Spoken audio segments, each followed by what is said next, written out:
All right, it's 7 p.m. I'd like to call the meeting to order. This is the second annual Board of Elected Auditors meeting, Tuesday, January 7th. I'd like to start with the pledge to the flag. Everyone stand. I pledge allegiance to the flag of the United States of America, and to the republic for which it stands, one nation, under God, indivisible, with liberty and justice for all.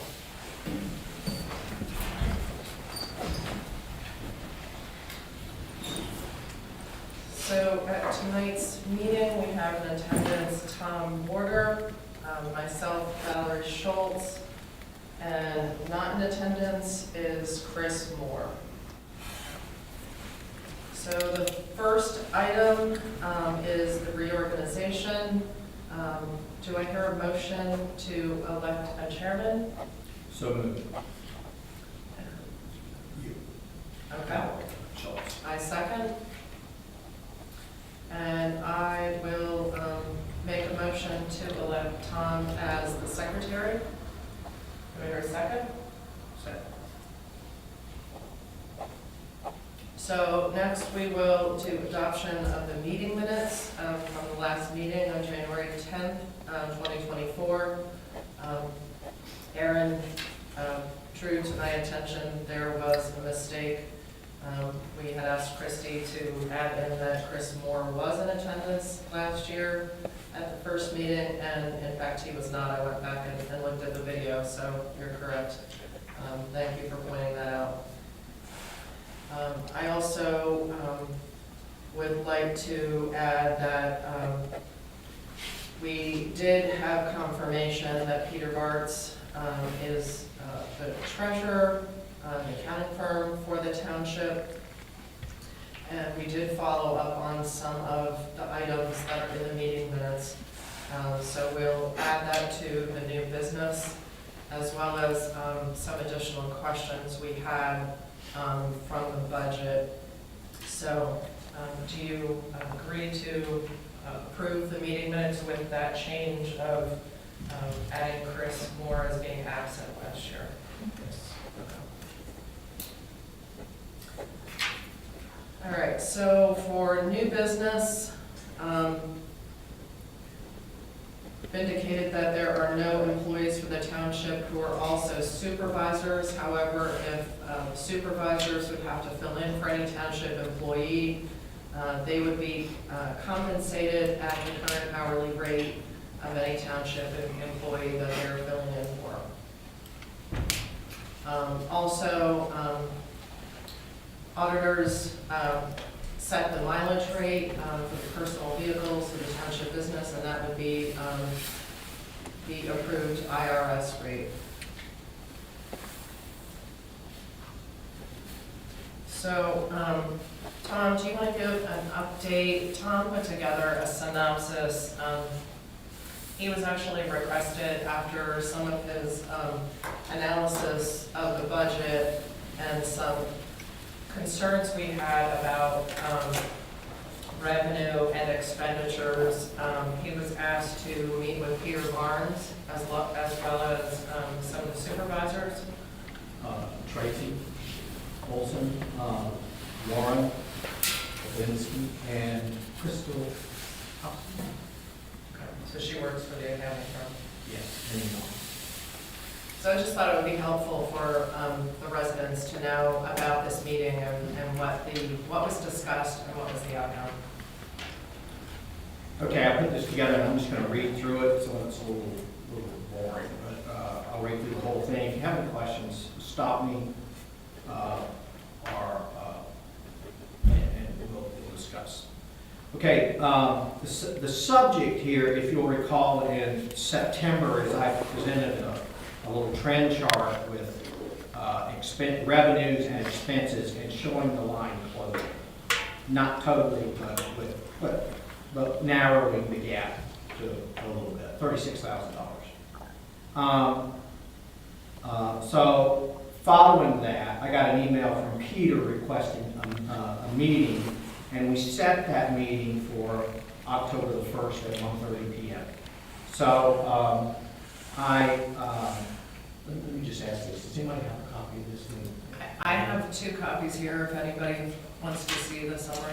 Okay, so I'll just read this and we'll get the copy, make them available if needed. Password. Okay, it says the meeting began with introductions and roles. This meeting was requested by Peter Bars and Township Treasurer following Tom Borders, that's me, September 24th distribution of my 5-year Honeybrook financial trend at the September meeting of the Honeybrook Township Supervisors. This trend showed a significant narrowing of the gap between revenue and expenses for 2024 and was the primary reason for the meeting. Peter Bars and Laura Vinsky began by asking Tom if he had any questions, and I did. I had a number of questions. And I've narrowed those down to these topics. First of all, township revenue streams. I am not a financial person by training, so my initial question was, how many buckets of revenue were in this township? And by that, I meant how many revenue streams were coming into the township and how many income statements from those revenue streams are being generated. And Peter answered and walked me through a number of these statements, including the township's general fund, which is the primary fund that we normally look at when we consider budget. But there are also others, liquid fuels fund, land preservation fund, fire fund, EMS fund, and others, including capital reserves, etc. A capital reserve is not necessarily an income stream. But he walked me through these, and they also detail the restricted funds versus unrestricted funds in the township for my education, which was appreciated. The second issue was the asset and liability post among the funds within the balance sheet. If you ever look at the audit report, you will find under fiduciary funds some assets and some liabilities. For example, and you'll find them, I'm not sure if they're in 2024 yet, but in 2022, 2023, going back a number of years, you will find things like $400,000 of an asset and then $400,000 of a liability. I was curious about that because it's a little bit unusual, especially if the funds are not named. And they were not named. They're just noted as assets and liabilities. And what Peter explained was that and the years, the example that I provided was 2021 and 2023 as examples.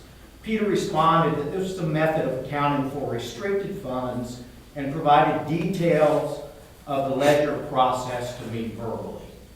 Okay, it's basically an accounting thing of keeping up with restricted money, as I understood it, in the budget process. And we didn't dwell on it because, again, I'm not a financial expertise person, but it did catch my attention because it's kind of unusual.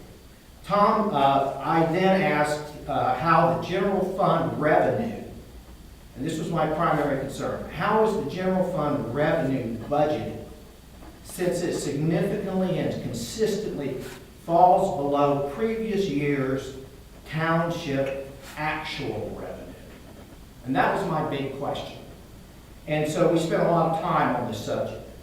The short answer is written here, and Warren answered, and this is my summary, not a quote from him, that the process is to budget income below prior year income to enhance the year-end revenue and net income. What that means in summary is that Warren's view, as I see it, is better to budget. It is better to budget a shortfall and significantly overachieve than to budget close to prior year income and perhaps underachieve. For example, in 2023, the township revenue, and I'm just going to use rounded numbers, was $2.7 million in 2023. The budget, however, was 2.2 million. If you want to round it, you can say 2.3 million. So there was a $400,000 gap, which is a pretty big gap, between the revenue for 2023 and the budget for 2023. If you go back to 2022 and you look at the year-end budget for 2022, the revenue for the year-end, not the budget, but the year-end actual rounded was $2.5 million. So we had a $2.5 million actual in 2022, and we budgeted a revenue budget in 2023 of $2.3 million, rounded numbers, okay? And we actually achieved 2.7 million, which is great, that's great, okay? But this is a trend that has continued, and so what our habit is here is we budget $200,000 to $400,000 less than we have collected in the prior year. And it can lead to some difficulties. The number one difficulty of that is you also, in addition to budgeting lower revenue, you budget a loss. And in my view, in my history, a budget is nothing more than a financial plan. That's all it is. It's a financial plan in numbers. And the fact is, I have spent a lot of my life looking at financial plans, even though I'm not an accountant. And so this was a significant point of the discussion, and the result is a budget plan resulting in a loss on paper due to unrealistically low revenue expectations. Okay? Now, we moved on from there. We spent most of our time on this issue. We moved on from there to the budget process for expenses, and primarily focused on administrative and public works expenditures, as those expenses for this township are well above the inflation rate. Okay? So, Warren's response to that was that prior to his service, the previous manager, township manager, had a philosophy of saying no to needed expenditures. And Warren explained that this caused a pent-up need for spending in order for the township to function well. Okay? That was his explanation.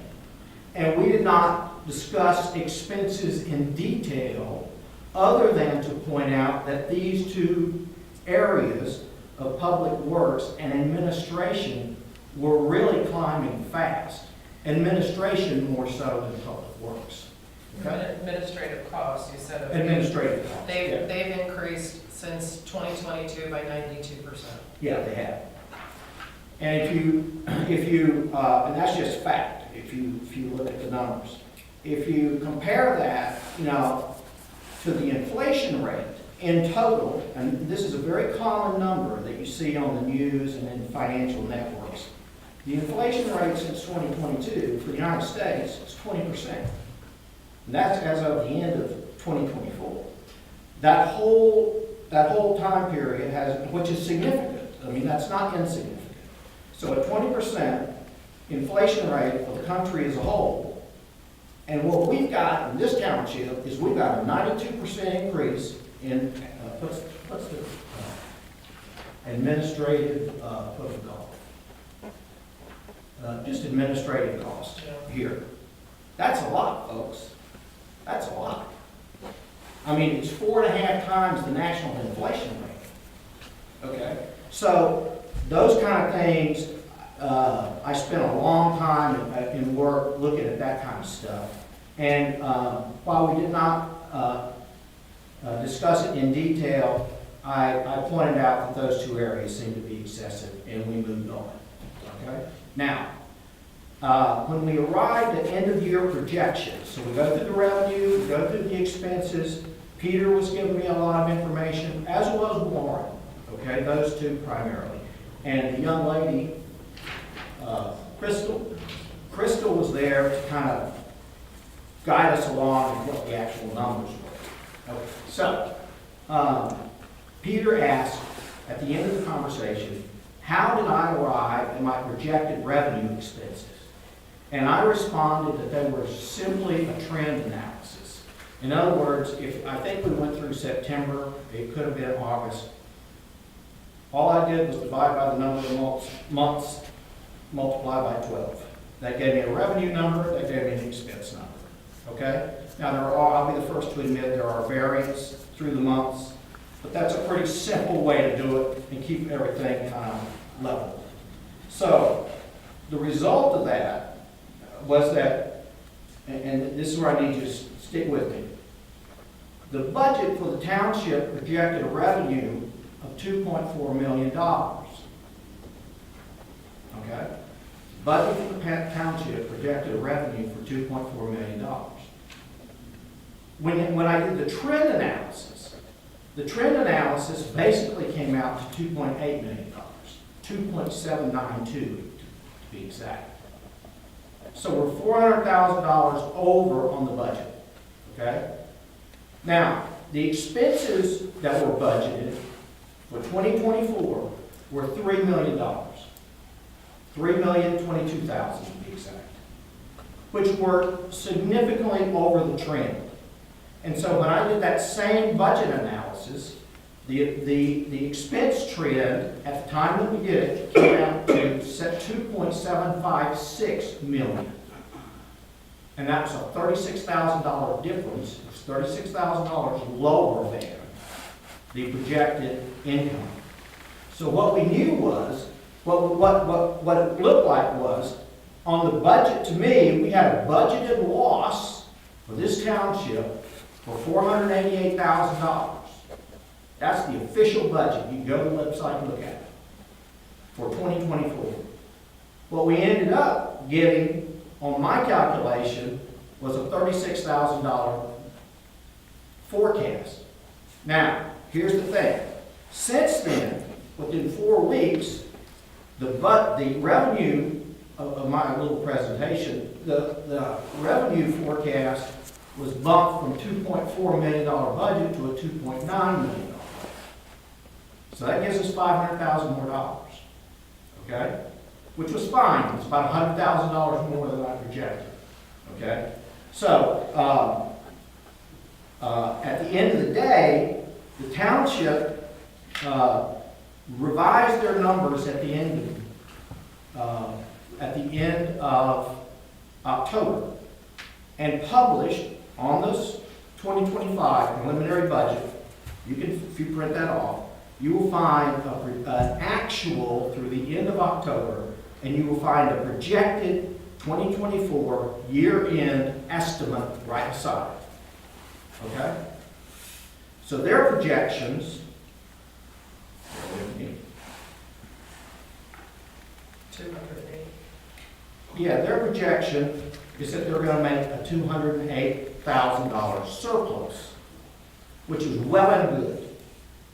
Well and good. So their expenses were, so we had this gap. Now here's the problem. I went through this with a fair amount of detail. And there are two, so that's the end of the letter. Let me finish the letter and I'll get into this. So anyway, Lauren told me, kindly, that the analysis had resulted in a number of calls to the township from people who were concerned about the financial situation, and frankly, it was a headache. And he asked me at the end of the session, he and Peter asked me to come to them first if I had additional questions or issues with revenues or expenses. And I agreed to do that. I thought that was a fair request. Okay? And so the meeting was adjourned. It lasted a little over an hour, if I recall correctly. And that's it. Now, getting back to these numbers. When you go through these numbers, what you find are a couple of issues. The first issue is that under Public Works, through the end of 2024, there is a projection that we're going to spend $457,000. Okay, that's the projection through December for all of 2024. There's a problem with that. And the problem with that is, if you look at the same column and you go to October 31st, we've already spent $530,000. So we're saying we're going to get 457. We've already spent 530. Okay? So that's about a $70,000 variance, give or take. Now, I did email Peter and Lauren, it's either Friday night or Saturday morning, when I found this, and give them a heads up. It's a mistake, okay? And everybody makes them. And I'm not throwing rocks. It's a mistake. Peter said he would look into it and get back to me. He hasn't yet, but I'm sure he's looking into it. I got thinking about it Saturday night, and I thought, well, I better go back and check every one of them. And I found another mistake. And the other mistake is the IT network. The IT network, if you look at 2024, that's line number, if you want to know the item number, it's item number 407. 407 is the IT network. The 2024 projected year-end number is $6,510. Okay? What we spent as of October 31st, 2024, is $14,944. Now, there is a way that these two things can be reconciled. A credit can be issued in October and November, and perhaps that's the case, but it's unlikely. And I think that we just made two mistakes, perhaps transposed numbers. I'm not sure what happened.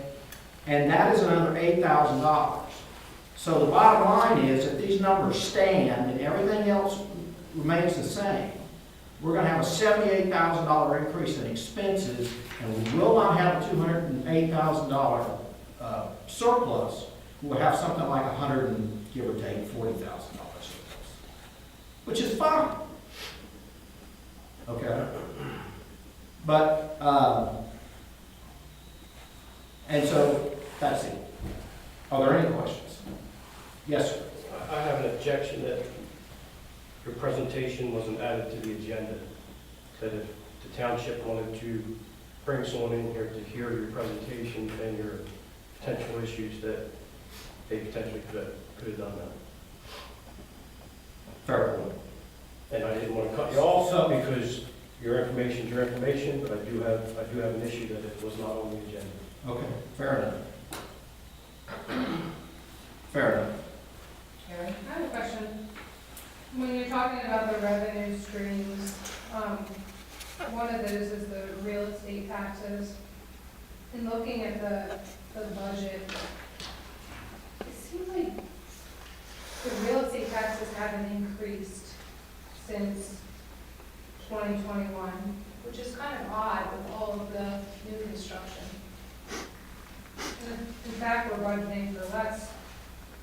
Can you put? Are you talking about in the 2025 budget that they're budgeting for less, or? Well, I'm looking at the 2025 budget. Yeah. Are you looking at?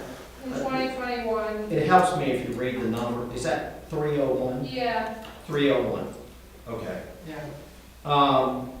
You know, the honest truth is, I haven't gotten into looking at all this stuff in the detail, but it's a little bit of a habit that we have to lower these numbers.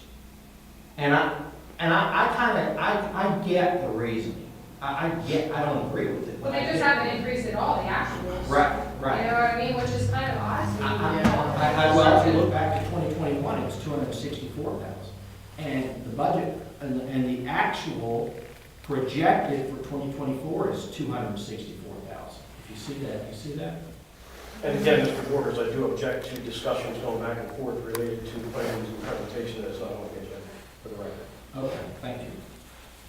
So, But there's an open forum. Was there? mean, we missed, item E. We did miss E, and I apologize for that, but we're now having an open forum. Again, on the item that wasn't the agenda. We're having an open forum right now, and she's asked a question under the open forum. So, you know, you gotta give people the benefit of the doubt, I think. And I think when we get final numbers for 2025, I was expecting to have the November numbers by now, and probably, I don't know what the timeline is for December. But then we will have a consolidated look, and we can go back and look at everything, and see how it plays out. You can see the final 2024 numbers on. Are they posted? Okay. They're in the treasurer's report, which is part of the agenda. Well, thanks for that, Erin. I used everything under the 2025 preliminary, thinking that. Yeah, if you just look at the January 6, 2025 township agenda, there's a link for the treasurer's report. And so what were the real estate taxes for 2024 then? Actual, if you're just not looking at the delinquent real estate taxes, they're 263,000. So it's gone up slightly. Yeah, but you think more. You know what I mean? There's a liability going on here. And additions, because your taxes go up for additions, pole barns and other stuff that you Can we have ask Peter to permits for. double check those numbers? Let me go back and look at it. It might be that they've been corrected. It may be that there was, mistakes happen in spreadsheets all the time. We can ask. We can certainly ask. Any? Go ahead, Seth. Open forum. Yes. Do we audit the records of the district justice?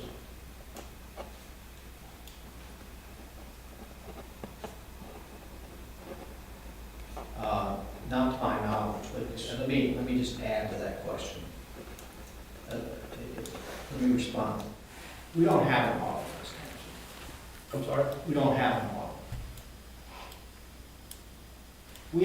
We have a company that checks our addition and subtraction. That's not an audit. No, did the auditors go and audit the district justice records?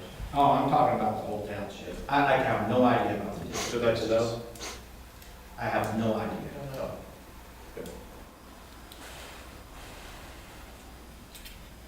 know. If you look at what we pay a solicitor, and we look at what we pay getting back to the question about the audit, if you look at what we pay the solicitor, and you look at what we pay the treasurer, which is fine, and then you look at what we pay an auditor, $10,000 won't get you very far. And so, it's not, well, the first thing they do is disclaim it. We don't stand behind this at all, which is standard boilerplate for any auditing firm. But we don't really have an audit here. Did anyone over in this side of the room have any questions? Or, whatever happened with the pandemic money? Because Tracy had told me that that was money that was included in revenue, but I don't know, but she said it was spread out. I don't know if we're still spending it, pandemic money. I don't even know how much it was, but because it was, are we still, anybody know? We still? I have no I idea. got the numbers. Oh, yeah, I mean, it's not like it would be identified anywhere in the budget, so. yeah, because it, it was a revenue source that's, Yeah, that was a one-time. Yeah, she said it was spread out over several years. Isn't that on under state revenue? On 2021, is that there? I think it was federal though. I think she said it was There's some Yeah, the revenue. federal government was handing out a lot of COVID money, Which Yeah. number was even that? companies 354. and schools. There's some big $400,000 revenue. Well, I didn't know if we were still including those revenue and, which wouldn't be continuing, you know, would be a loss eventually. I don't think that is continuing as revenue, is it? I don't know. Mm-hmm. Good question, I just don't know the answer. We can look into that. Mm-hmm.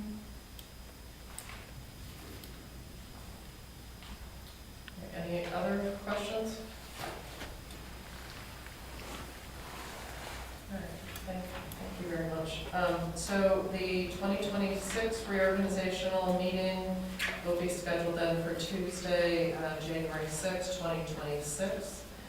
And my motion to adjourn the meeting at 7:30 p.m. Second. Thank you.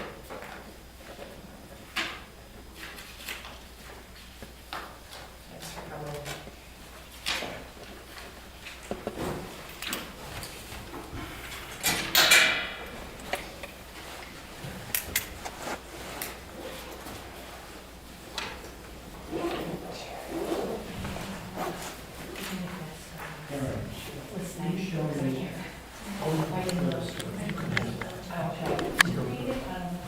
I scanned it. About all the housing Oh, was it? that's here. It should be in the public record of how many units were built since 2021 to now. But it's not only building. You put pole barns up, taxes go up. If you put on certain additions, it goes up. So that's not only building, it's, what's this? That actually has the numbers. They're sketchy.